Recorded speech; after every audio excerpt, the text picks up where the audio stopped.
Mikelah exclusive. Feaniq-rwendo. African lady.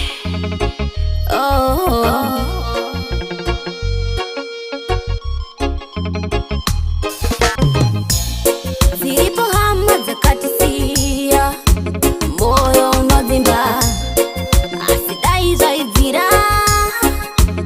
mazoka panika, harufundi mazongo nozendo zizila, asipane chinu chatoda kuzila, kuti kubvira pamakatisia, muchere koje zila ere, yari mwazo wate chaona na ere, ipapa ticha sila na ere, tache mandari zamere, kwa makaenda kure, kure, kure, kure, rwendo rusenga zokwi, shamakatisia maiti todi, makasi ya mutoro to uturire pi, kure, kure, rwendo rusenga zokwi, shamakatisia maiti todi, makasi ya mutoro to uturire pi, inguwa ya nyungwari, asima kashi saruda, varipo akayenda, vasina kutiuza,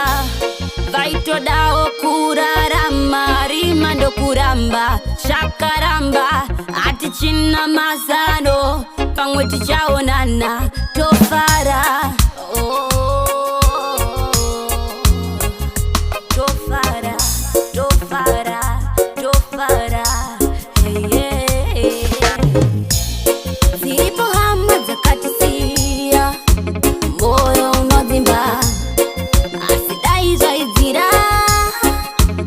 mazoka panika, harufundi mazongo nozendo zizila, asipane chinu chatoda kuzila, kuti kubvira pamakatisia,